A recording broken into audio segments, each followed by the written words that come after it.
Paid at last. Tonight on our news, Grand Lucayan workers get relief for Christmas after 3 weeks without pay. Government steps in. Also, a fee hike and a backlash. And now government says it's listening. We'll tell you what could change for boaters straight ahead. Plus, coming up on our news tonight, the return of an iconic clothing brand to Bay Street after almost a decade. I'm Jerome Sawyer, and guess who was one of their very first models? That story coming up tonight on our news. Then in our news at 7:30. No bottle zone, no gun zone, and restricted streets. Tonight on our news, we'll tell you all about the police's safety plans for this year's Junkanoo parades. Our news live at 7 starts right now.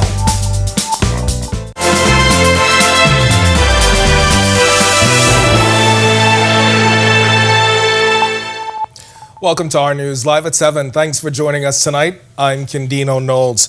We begin tonight with this news just in time for Christmas. Employees of Grand Lucayan in Grand Bahama have reportedly been paid by government. This is after 3 weeks of their salaries not being paid. The debacle at the now defunct state-owned hotel began earlier this month when employees were notified by email they would not be paid. The 2 weeks without pay turned into 3 weeks last Friday with no notification or updates. Our news understands 25% of the outstanding payments were made yesterday. A copy of an email obtained by our news sent from the hotel's manager, Veronica Clark, to employees confirms the salaries for the 4 pay periods and bonuses will be paid today.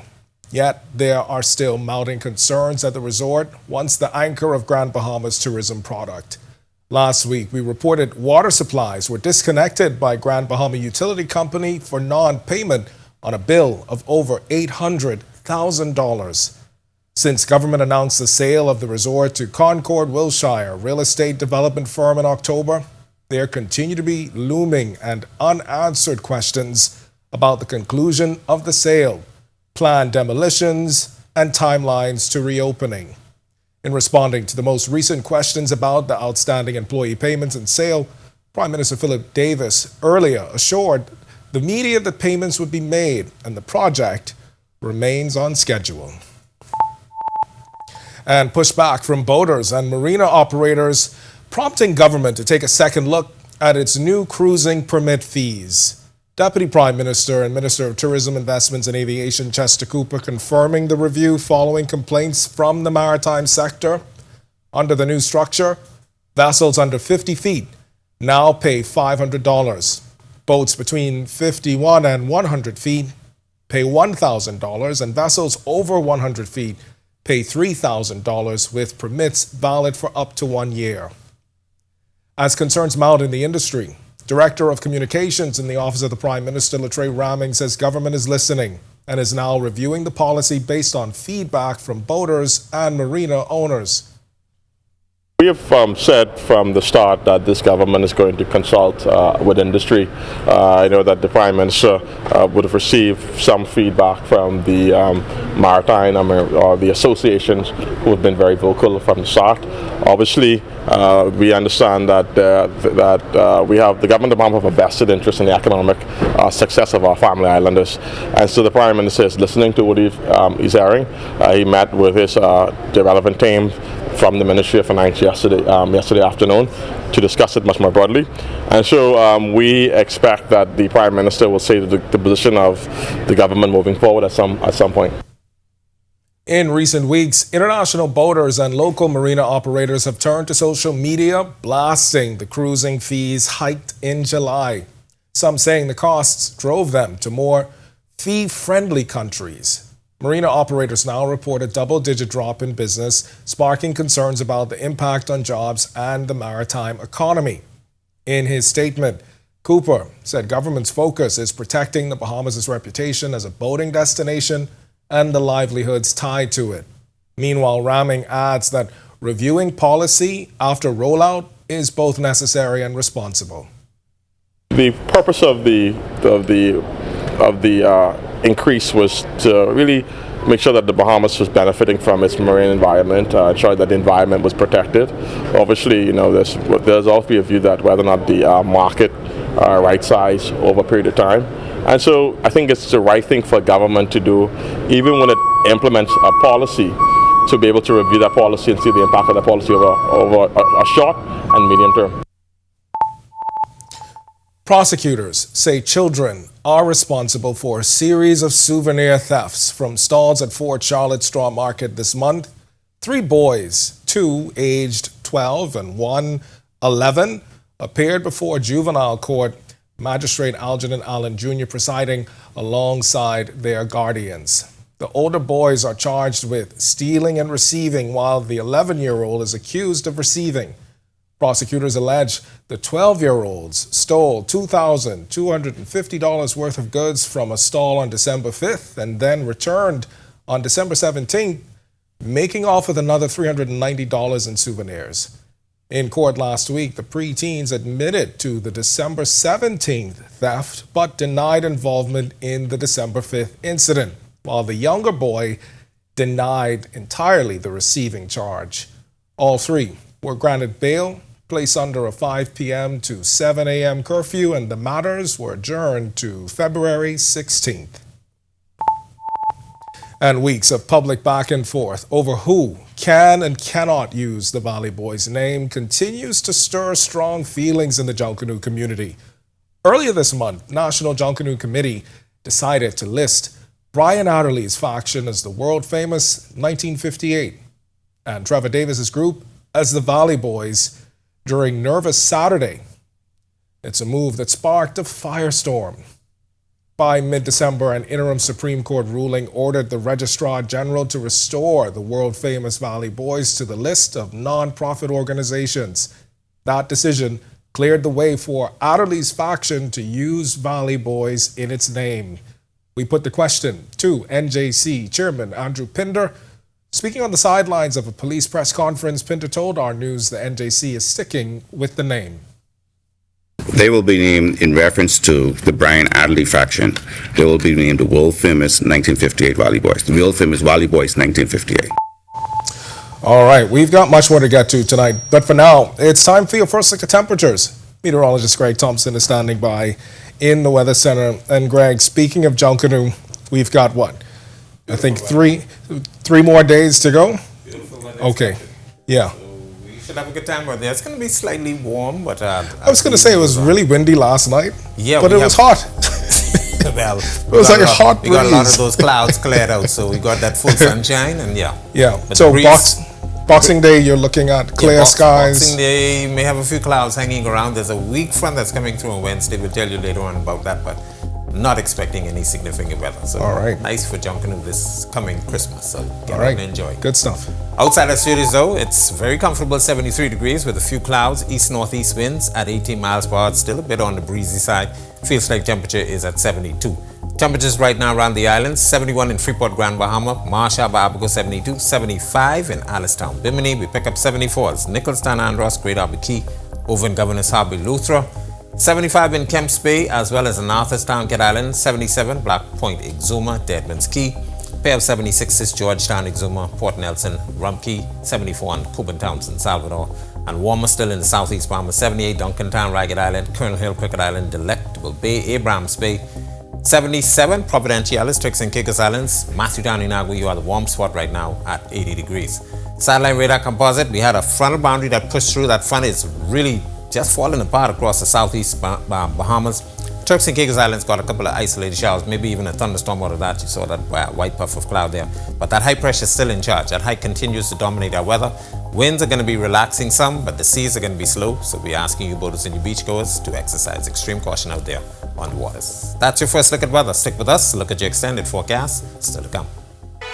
Coming up in sports, it's been a year of milestones and historic firsts for Eliza Denning, and she continues to make an impact for Bahamian sailing on the international stage.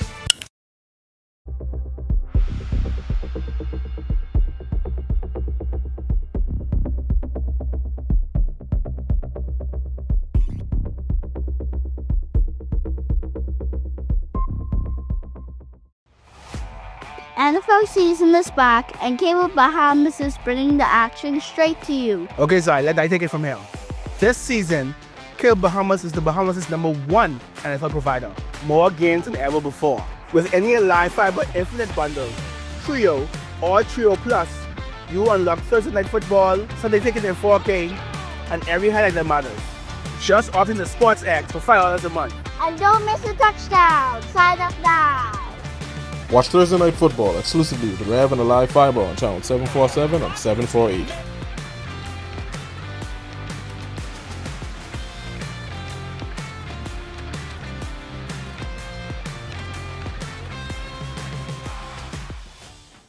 "2025 has been a year to remember. Fire trucks racing to the scene of the massive blaze. This continued for more than 20 minutes as police officers tried to patrol. Protesters had marched from Market Street and waited in the hot sun for hours. Well, I'm certainly standing in it. As I came out, the wind just picked up even more like it was a tornado. Join us on December 28th at 8 p.m. for our News Year in Review 2025. Hey man, stay tuned for the Charlie Bahama Sawyer Boy Christmas Special. No, the Sawyer Boy Charlie Bahama Christmas Special. I slept on it. And I heard it and it was like Sawyer Boy Charlie Bahama. It just sounded better ringtone last. I thought we agreed the other way, the Charlie Sawyer Bahama Boy. Yeah, but what about the Sawyer Boy Charlie Bahama show? But Cause you think with it. You know, alphabetically it go better this way. Yeah, but if we put our age. Hey, this Kalika. Catch the Charlie Bahama Sawyer Boy or the Sawyer Boy Charlie Bahama Christmas Special coming soon.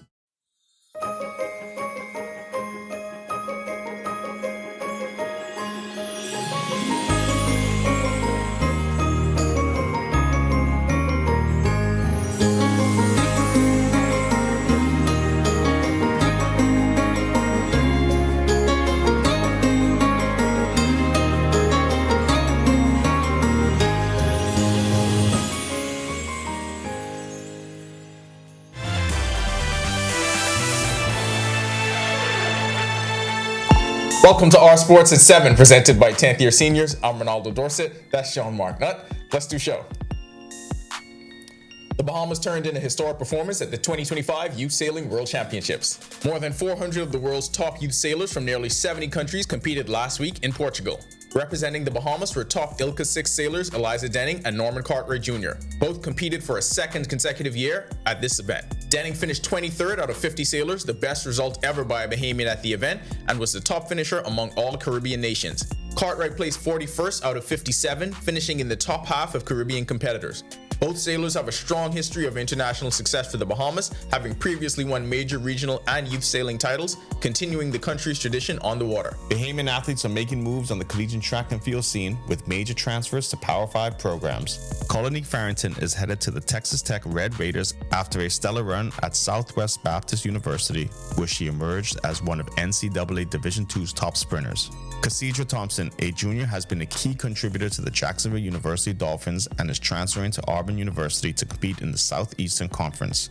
In college hoops, Fred King and Brent Moss head into a brief break, with King leading Murray State's winning streak and Moss earning a start for Texas San Antonio. King and the Racers extended their winning streak to 6 games, overcoming a second-half deficit to defeat Valparaiso 85-79. He finished with 19 points, 5 boards, and 4 blocks, setting season highs with 8 for 13 shooting from the field in 32 minutes. Over in Texas, Brent Moss earned his first start for the Texas San Antonio Roadrunners, finishing with 7 points and 4 boards in 28 minutes. That'll do it for Our Sports. Stay tuned to Our News at 7:30 for details on these stories and more.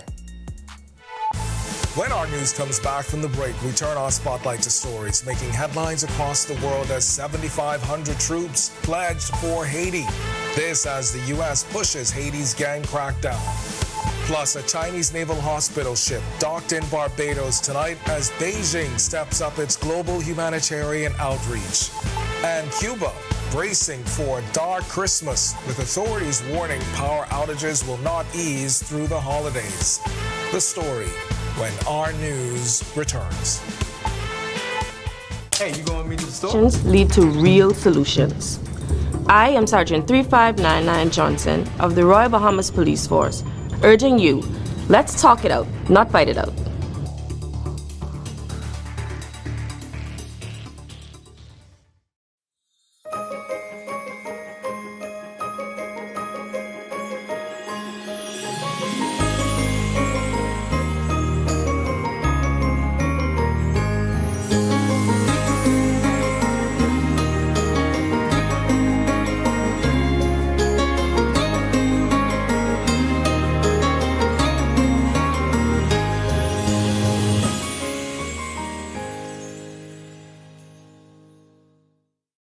It only takes a second for things to go wrong.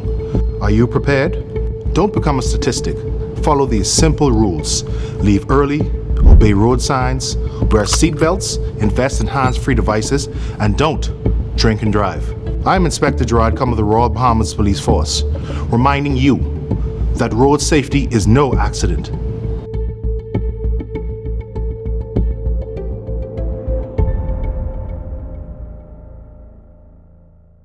It's more than a podcast. It's a movement. This is Breaking the Silence with Junior Clovis, where conversations we avoid finally have a place to breathe. Every story, every struggle, every breakthrough is brought to light, unfiltered and unspoken until now. Join us this Sunday at 2 p.m. as we confront the topics that matter, share real experiences, and change the conversation around mental health together. Watch, listen, break the silence.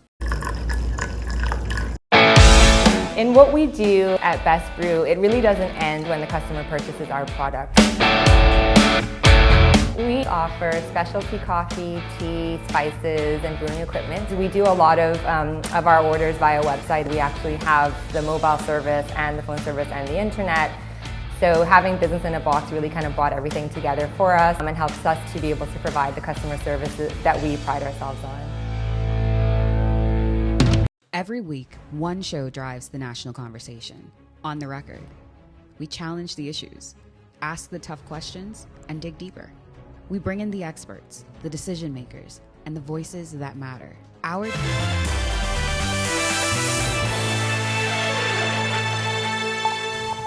This is our news. Welcome back. We turn our attention now to stories making headlines across the world.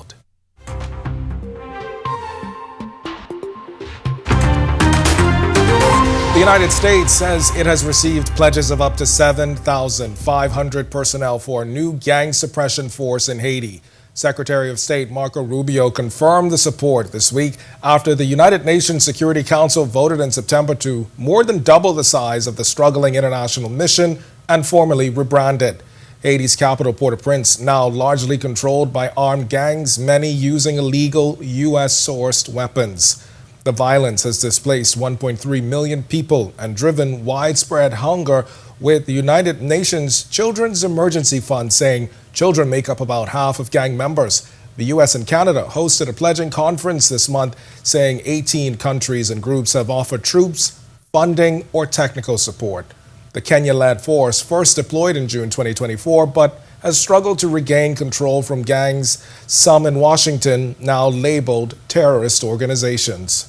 But I would urge you to not just focus on that, but also focus on all the other things we're doing in the region, including, for example, standing up this gang suppression force in Haiti, which we were looking for 5,500 forces. We already have pledges of up to 7,500 forces from a variety of countries. We've seen donors step up to fund that effort. That's a very important effort. It all ties together cohesively. But the goal here is to bring security and stability to the hemisphere, to the region we live in. A Chinese Navy hospital ship is in Barbados as Beijing expands its global humanitarian outreach. The Silk Road Ark arrived in Bridgetown for a 7-day friendly visit and medical mission this week, only the second time a Chinese hospital ship has visited the country since 2015. Barbadian officials, Chinese diplomats, and community representatives welcomed the vessel, which left China in September on Mission Harmony 2025. It's a 220-day tour of about a dozen nations across the South Pacific and Latin America. The Silk Road Ark is China's second 10,000-ton ocean-going hospital ship, and this marks its first overseas deployment, providing free humanitarian medical care along the way.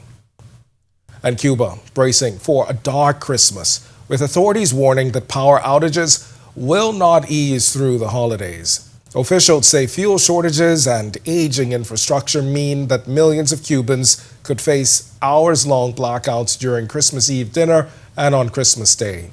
Government continues to blame the U.S. embargo for limiting access to fuel and repair parts. The energy crisis has deepened after the United States seized a Venezuelan oil tanker earlier this month. Cuba reportedly relies heavily on Venezuelan fuel, and residents say gas stations are already running dry. And gold has surged to another all-time high, trading above $4,400 an ounce for the first time this week.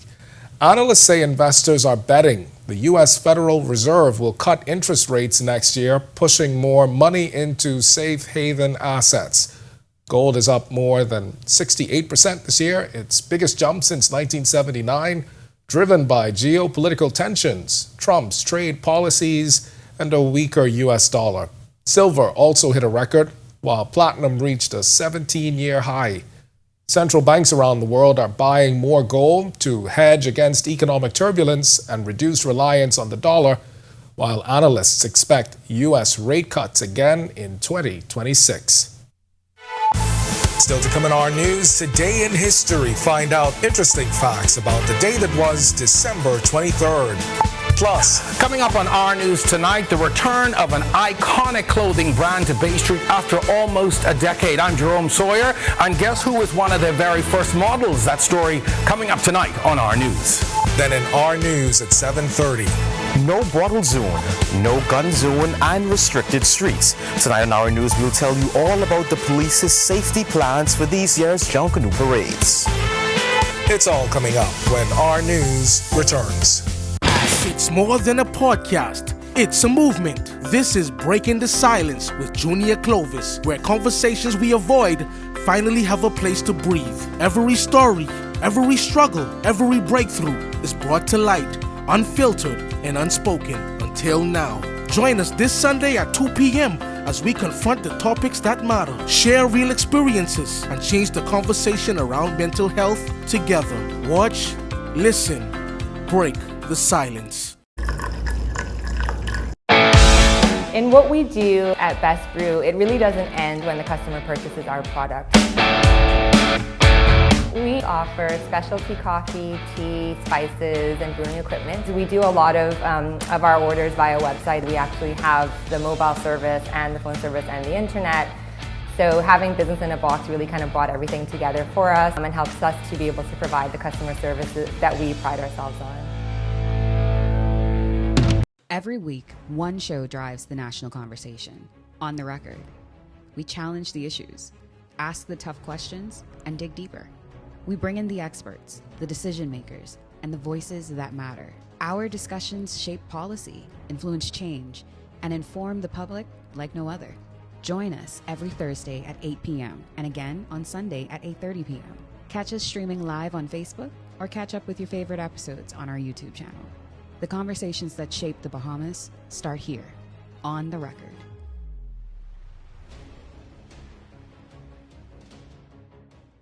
Conflict doesn't have to end in chaos. Before it escalates, take a breath. Step back. Choose peace. Listen to understand. Respectful conversations lead to real solutions. I am Sergeant 3599 Johnson of the Royal Bahamas Police Force, urging you, let's talk it out, not fight it out.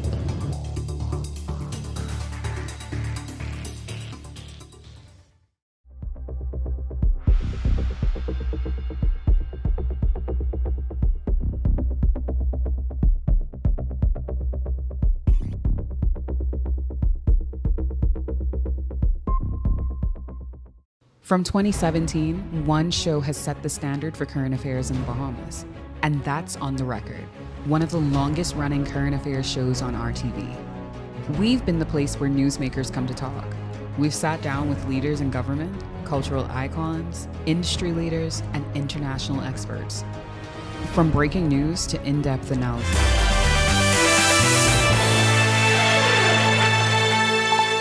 On this day in Bahamian history in 1993, Nelson Mandela, then president of South Africa's African National Congress, began a week-long visit to the Bahamas just 1 year before becoming South Africa's first democratically elected president.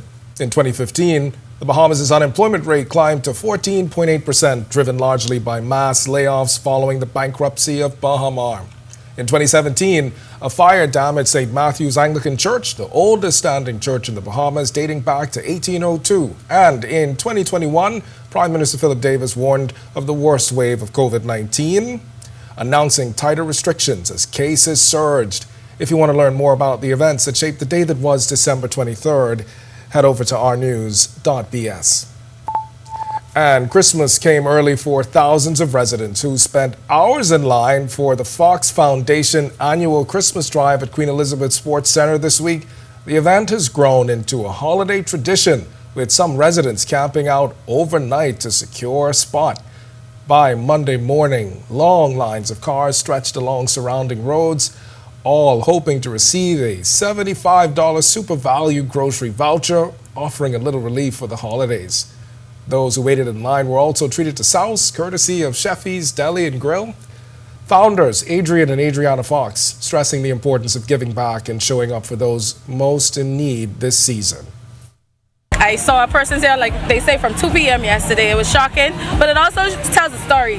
It tells a story that the Bahamas, people are still in need, and we need more corporate sponsors out here to do this, and not just in Christmas time, throughout the year, because we have to help the Bahamian people be our one. If nowhere to go when you leave here, you got to come back to the Bahamas. You got to embrace it and embrace your people. To be a good corporate sponsor, if you're making money off the bit back to the Bahamian people, you got to give back, right?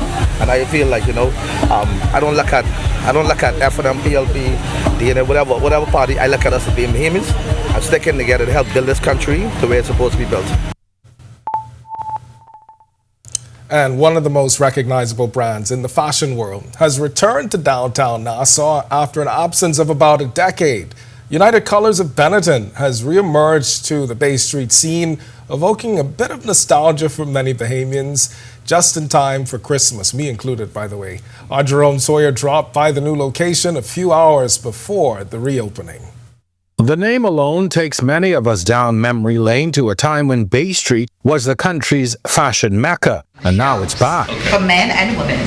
So for example, so we have the linen for the dyes. The global brand United Colors of Benetton is reopening in the heart of downtown Nassau. A loyal shopper who made a practice of visiting locations worldwide, CEO Monette Curtis recalls her aha moment came after she walked out of the store in Rome with 2 shopping bags of merchandise. After 35 years working in a financial institution, I'm like, I think I need a change in my career. And 3 years later, she's realizing a dream and reopening the doors of the famous United Colors of Benetton, known globally for its iconic styles and colors. Downtown to me is the perfect spot. Look at the cruise ship, the tourists are passing, there are 4,000 stores around the world, and I know the brand is very solid. She's hoping this reimagined location will help to spark the much-needed fashion renaissance downtown. I hope and I pray we see some much more quality brands of the past, some really good brands around the world, international standard brand. Because we like quality. Bahamians like to shop. They like brand. They like really good brand. So I feel as though hopefully this is good inspiration. I feel this looks just like you. Okay. Like this, this look. I have this aura. Suit you, yes. Okay. All right. Suit you. Stand by. And as one of their very first clients, I'm happy to report that they have a full line of men's and ladies' clothing, and I understand a kids' line is also on the way. All of this as they get ready to officially open their doors, just as Santa is giving that naughty and nice list one more check. Reporting for Our News, I'm Jerome Sawyer. All right, thanks so much for that, Jerome. If you want to watch this story again and for all of today's top stories, you can visit ournews.bs. And in fact, Jerome is joining us now. He is up with the latest headlines. And Jerome, I feel like that shirt could actually match this. Before you ask, I didn't buy any gift for any of my staff from United Colors of Benetton. I'm you know what? Sorry. I feel like partnership is in the air. They're open tomorrow, though. Okay. All right. All right. Well, before we take this quick break, don't forget to stay locked in to Our News all month long for your shot at that brand new 2025 Hyundai Creta. It's our ultimate giveaway with Alive and Auto Mall. Just visit ournews.bs to learn how you can win. Of course, as always, good luck. And here's a look at your latest headlines. Ahead on Our News, new tonight, growing calls for a full and transparent investigation into the death of a suspect in police custody last week. This as police send a zero-tolerance message today. A payday for Grand Lucayan employees left in limbo for weeks. We've got the update. And then later, A complete recap of the year that was 2025 on Grand Bahama. The president of the Grand Bahama Chamber of Commerce is weighing in. Stay tuned. Our news at 7:30 starts in a moment. To our BPL consumers, as I close out my first year as your CEO, and as we celebrate the festive season, my heart is truly full. This year has been one of tremendous progress, resilience, and unity. And I could not be more proud of what we have accomplished as we continue to power progress and build for better. 29 power stations, 17 islands, 120,000 customers. We are working to build a reliable and resilient grid for generations to come. Through the government's energy reform agenda, we achieved milestones that will shape the future of energy in the Bahamas for decades to come. We executed new power purchase agreements, took significant steps towards LNG integration, and continue to make huge strides towards strengthening and reinforcing the national grid. These advancements are not just wins for BPL. They are investments in our nation, in our families, and in every Bahamian who depends on reliable, modern energy. This year, we established an official 24/7 customer engagement unit, building on the foundation of our 24-hour operations to further support and assist our customers. This year, we also deepened our impact within our communities through our Building Stronger Communities initiative. BPL invested just under $150,000 into programs and organizations that uplift families, support young people, and strengthen neighborhoods throughout the Bahamas. In addition, we expanded our digital communications team to further solidify BPL's commitment to connecting more meaningfully with our customers, showing you how we are advancing energy reform. Let us all remember the true meaning of this season, the birth of Jesus Christ, whose message of hope, love, and light continues to guide us. From the bottom of my heart, I wish you and your families a joyful Christmas, a safe holiday season, and a prosperous new year.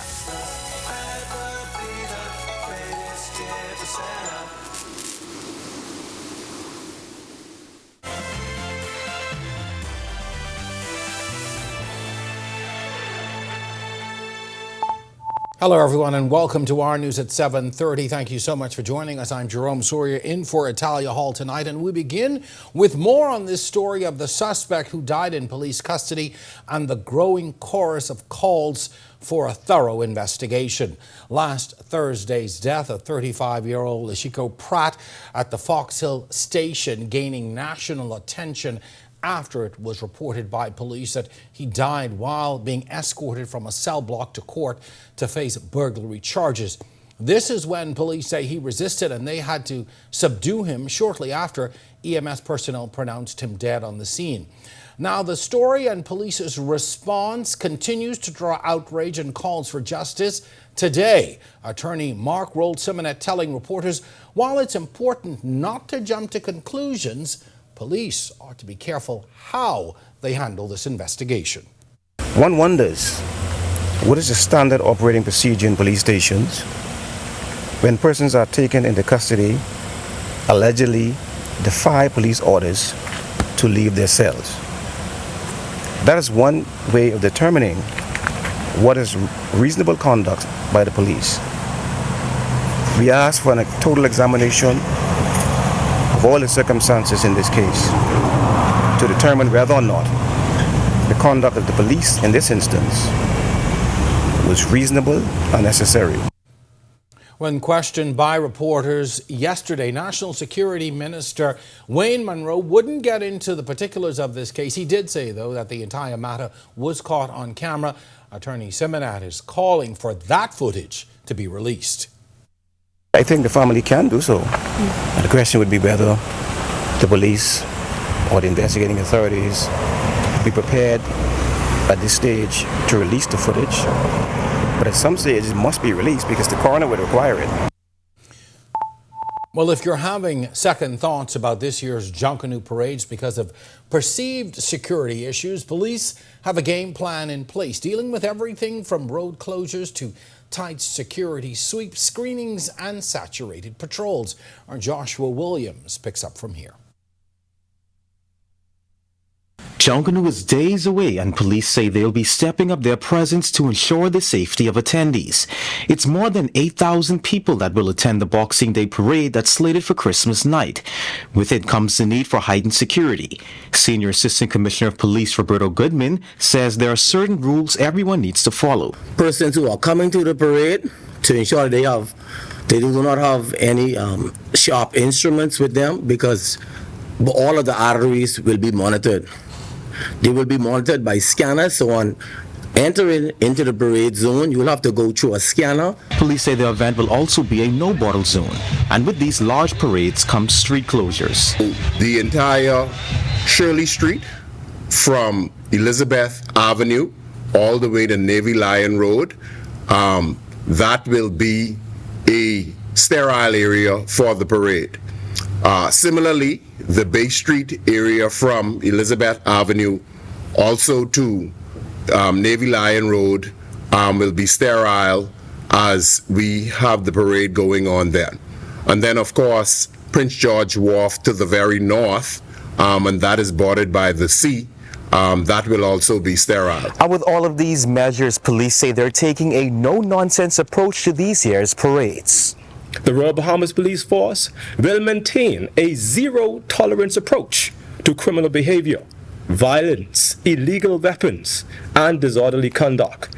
Anyone found engaging in unlawful activities will be dealt with swiftly and decisively. Reporting for Our News, I'm Joshua Williams.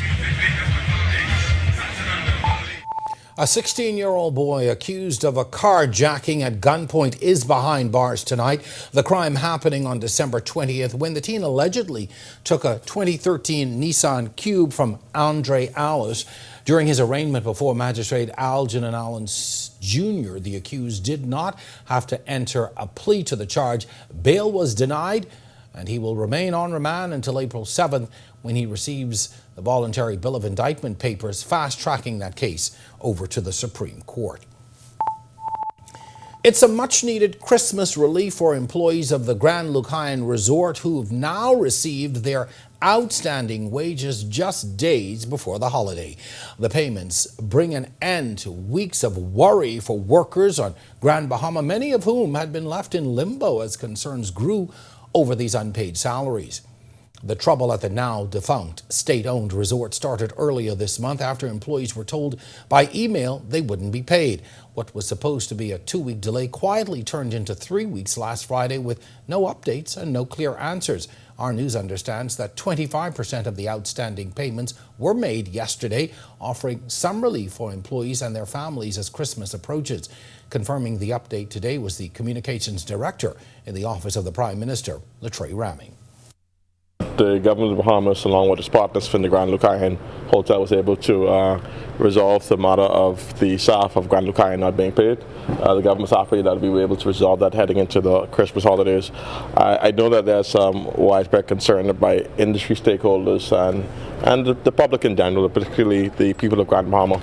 The government of the Bahamas remain confident in the future of the Grand Lucayan project. We remain confident that at the end of the day it's going to be a staple in the next chapter of Grand Lucayan.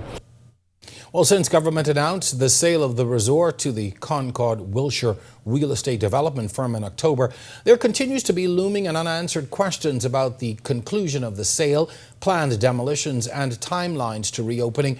Earlier this year, the Prime Minister said components of the project would begin coming on stream in January. This month, when asked about the project, the Prime Minister said, quote, "It's moving." When asked for an update today, however, the communications director hinted at positive developments on the horizon for the movement of the project.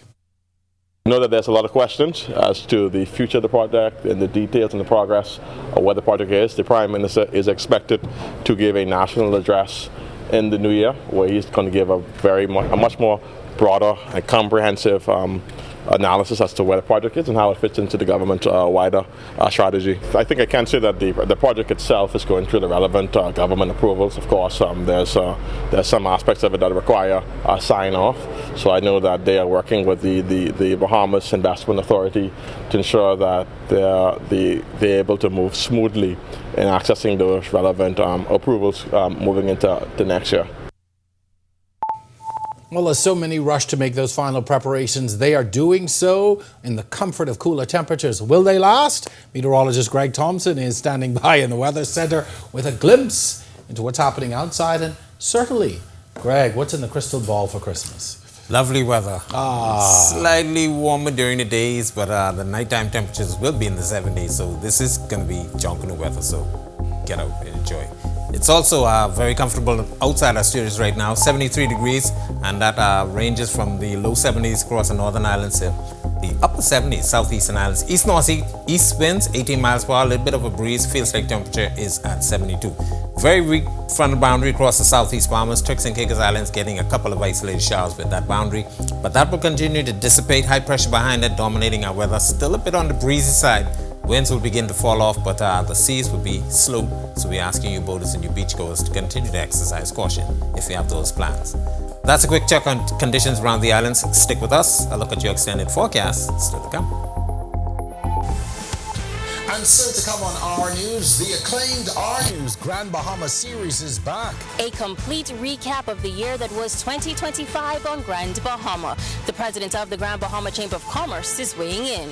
Then later, the Our News team continues a holiday tradition with a very special visit with the residents of the All Saints Camp. That's coming up when Our News returns.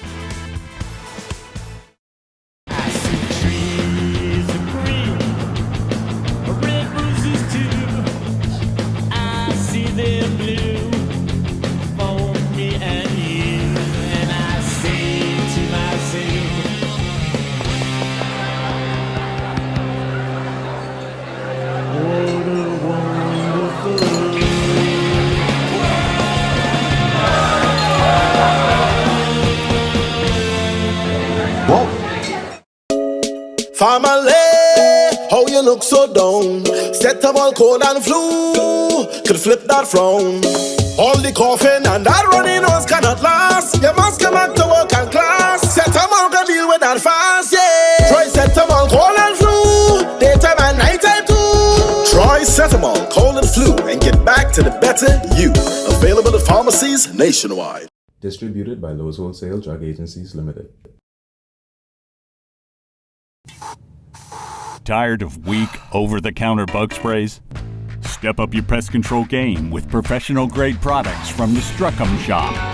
From powerful insecticides to trusted gel baits and termiticides, we supply the same products used by Struckham Commercial Pest Services, now available for DIY homeowners and small pest control pros.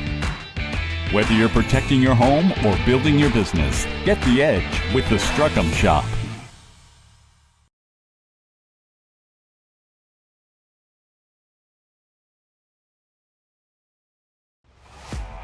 NFL season is back, and Cable Bahamas is bringing the action straight to you. Okay, so let I take it from here.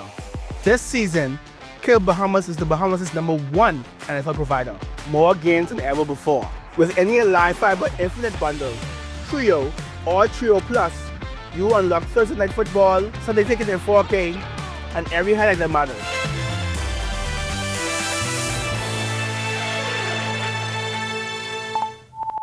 Resilience, optimism and hope. As 2025 winds down, Grand Bahamians continue to press forward, holding on to the promise of brighter days ahead. Tonight, we introduce our Grand Bahama series, City in Focus, now expanded to a broader look at the island and a new name, The Grander View.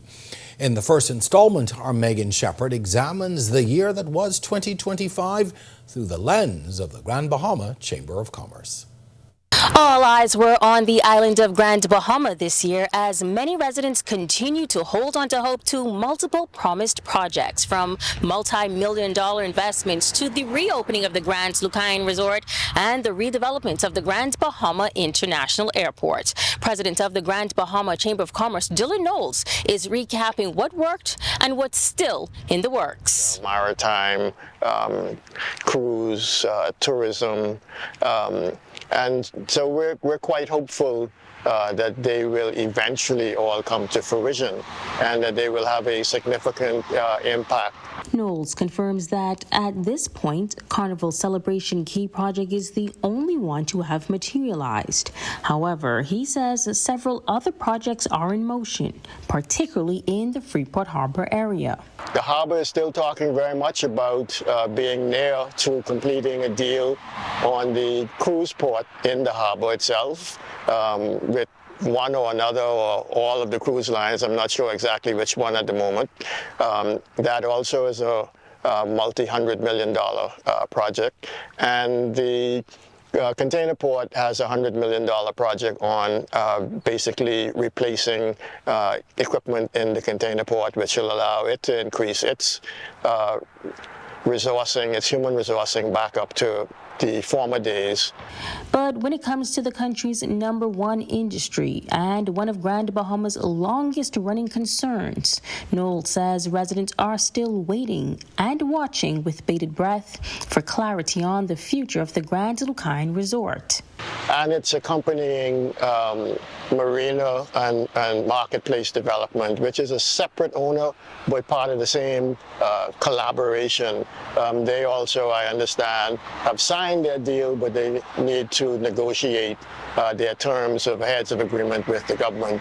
And then there's the ongoing situation at the international airport, a project Knowles says they're believing will happen by any means. Whether it's with the original investors, the currently talked about investors, or new investors, I think it'll have to get done, and it must get done, and it will get done. And yet, Knowles says there's still more hope on the horizon. Royal Caribbean project to convert Xanadu Beach into its own beach club is also still lingering around out there. So when you add all of these up, the future is very bright. The question is the short term and people's ability to weather the short-term period in order to be able to make it to the bright future. And as for what the short term may hold, Knowles shares that outlook in the next edition of The Grander View. Reporting for Our News, I'm Megan Shepard. Coming up in sports, Team Bahamas sets sail at the World Youth Championships, some major transfers from college track and field, and the latest from college hoops as some teams head into the break. The future of... And stay tuned for the Charlie Bahama Sawyer Boy Christmas Special. No, the Sawyer Boy Charlie Bahama Christmas Special. I slept on it. And I heard it and it was like Sawyer Boy Charlie Bahama. It just sounded better ringtone last. I thought we agreed the other way, the Charlie Sawyer Bahama Boy. Yeah, but what about the Sawyer Boy Charlie Bahama show? But because you think with it. You know, alphabetically it go better this way. Yeah, but if we put our age... Hey, this Kalika, catch the Charlie Bahama Sawyer Boy or the Sawyer Boy Charlie Bahama Christmas Special coming soon.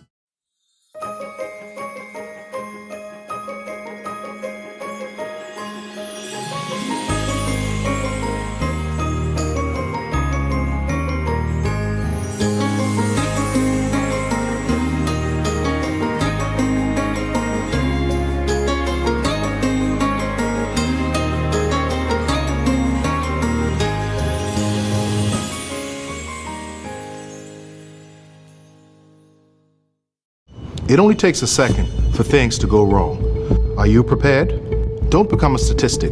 Follow these simple rules. Leave early, obey road signs, wear seatbelts, invest in hands-free devices, and don't drink and drive. I'm Inspector Gerard Cum of the Royal Bahamas Police Force, reminding you that road safety is no accident.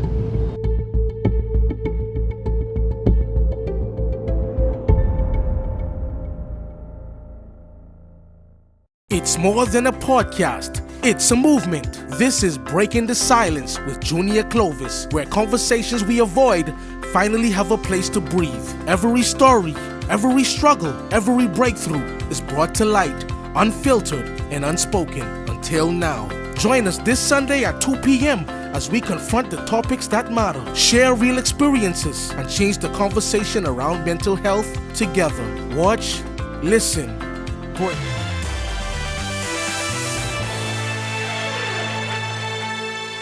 Welcome to Our Sports, presented by 10th year seniors. I'm Ronaldo Dorset. That's John Mark Nutt. Let's do show. The Bahamas turned in a historic performance at the 2025 Youth Sailing World Championships. More than 400 of the world's top youth sailors from nearly 70 countries competed last week in Portugal. Representing the Bahamas were top ILCA 6 sailors Eliza Denning and Norman Cartwright Jr. Both competed for a second consecutive year at this event. Denning finished 23rd out of 50 sailors, the best result ever by a Bahamian at the event, and was the top finisher among all Caribbean nations.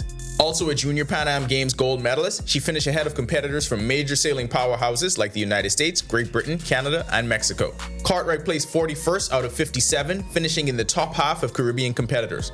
Both sailors have a strong history of international success for the Bahamas, having previously won major regional and youth sailing titles, continuing the country's tradition on the water. Bahamas Sailing Association President Laurie Lowe praised the team's performance, citing their resilience in the challenging open ocean conditions and calling the results a major milestone for Bahamian sailing.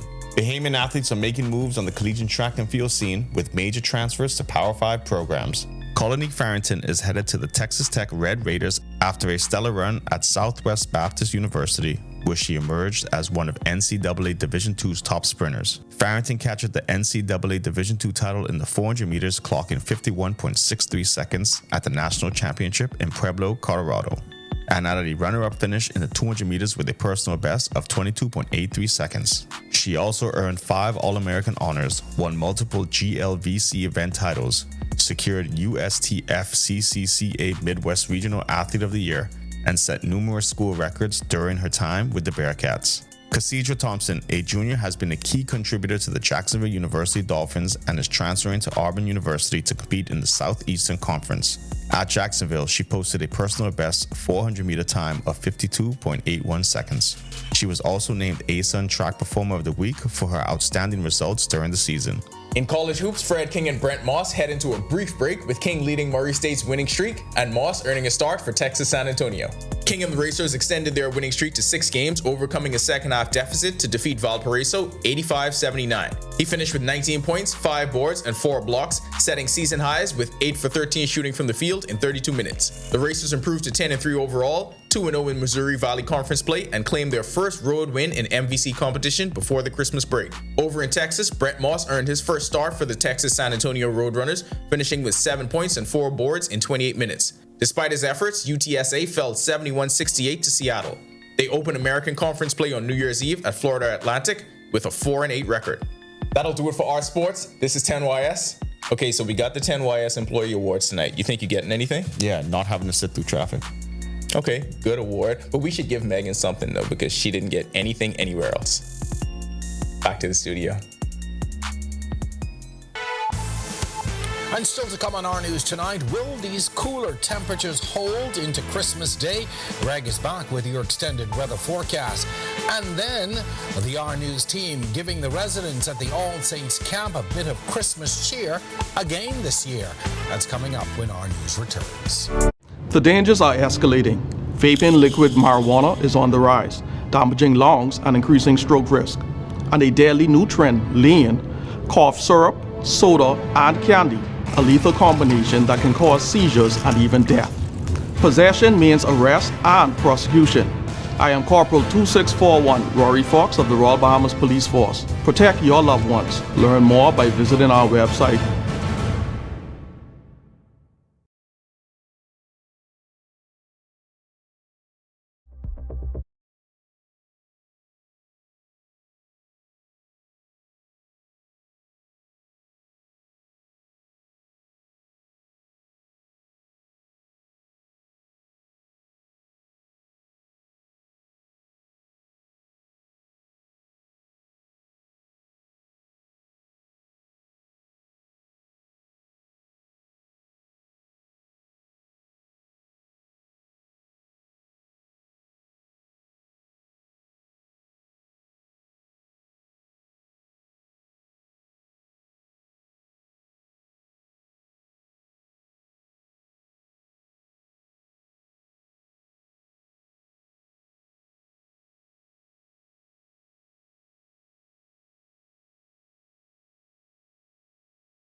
This is our news. Welcome back. Frontal boundary now across the southeast Bahamas falling apart as we speak. A couple of isolated showers associated with it near the Inagua and the Turks and Caicos Islands, but that frontal boundary will continue to pull out towards the east and away from us. High pressure is dominating our weather, keeping us a bit on the breezy side. We had gale warnings yesterday and we had a wind advisory, but those have been dropped since. An advisory is still in place for the Atlantic side of the islands, as hazardous seas are still out there, so we're asking you boaters and you beachgoers to exercise extreme caution while you plan on doing that on the outside. Taking a look at the wider look, nothing happening really. We do have another weak front that's moving across northern Florida. That's expected to get near by tomorrow. Maybe an isolated shower with that, but that will only be a reinforcing shot of the cooler air mass with us. And of course, down the line, we're looking for a couple of fronts to come through before New Year's. Nothing much happening with those fronts, but we'll keep you abreast on most of the activity as it continues towards that time frame. Future forecast showing nothing really happening out there, just a few clouds near the southeast Bahamas, Turks and Caicos Islands. But as I mentioned, that frontal boundary will dissipate. High pressure will stay with us for the next couple of days. Couple of weak fronts coming through, one tomorrow and then another one for the weekend. Nothing really happening with those. Boating forecast, asking you again to exercise extreme caution, avoid the Atlantic. Small craft advisory out there, high risk of rip currents, northeasterly winds at 10 to 15 knots in the northwest Bahamas. They're a little on the breezy side tonight. Seas will be 2 to 4 feet, but they will be up to 8 feet in northeasterly swells along Atlantic exposures. High tide is at 10:04 tonight, low tide at 4:02 in the morning. For the central and southeast Bahamas, advisory in place for you guys down there as well, but the winds are a little stiffer, northeasterly 15 to 20, gusting higher times for the 7-foot seas, but up to 10 feet along Atlantic exposures. Here's a look now at your national forecast.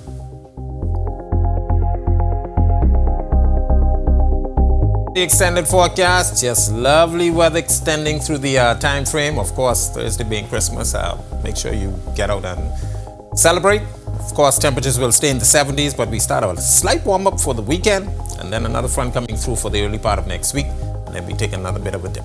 That's a look at our weather. Have a safe evening, everybody. Jerome? So, Greg, before you go, there are only 3 questions on the minds of all Bahamians. What's the weather going to be like Christmas Day, Boxing Day, and New Year's Day?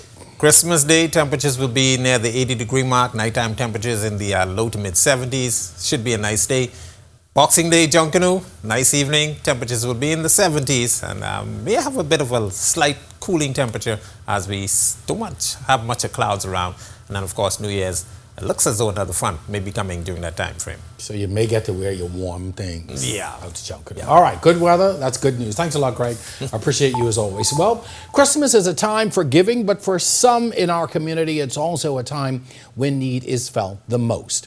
For a third straight year, the Our News team decided that telling these stories wasn't enough. They wanted to be a part of the solution. That meant food, fun, and a whole lot of heart at the All Saints Camp, with a little extra holiday cheer for the kids. Here's that story. For the third straight year, the Our News team made time in a busy holiday schedule to give back to the All Saints Camp. This year, the experience grew even bigger, with Alive curating a fun day for the children, complete with a bouncing castle, snow cones, popcorn, and cotton candy. Senior producer Kendino Knowles says, for a team that tells people stories every day, showing up is part of the mission. It's so easy to lose sight of the less fortunate around us. But as a network, our TV and Our News, we've been focused on telling the stories of our people. People over politics is our mission and our mandate. And the fact is we are close to these stories every day. So even when the holiday season comes around, for us as journalists in the field every day, we see the struggle, we know what the need is. It's hard for us to not be able to show up and to bring some kind of holiday cheer to this kind of initiative at the All Saints Camp. Our News digital content reporter Timothy Bain organized the give back for the second year in a row and says the turnout and the reaction made it all worth it. I love to see joy. So we came here, while we set up the food, the kids just like, it's a bouncing castle? So it's happy and this is the best time of the year. And like you said earlier, it's important that everyone feels that joy. So it's just important to me to see the work come fruition. Shout out to Manuelos, because again, this ain't no play food. We have salad, you have nice hearty meals, and this is the second year in a row now. These kids, when they think of Christmas, they think of Our News, Alive, Bahamas. Food was once again a big part of the day, with Chef Manny of Manuelos, providing meals for the second year in a row.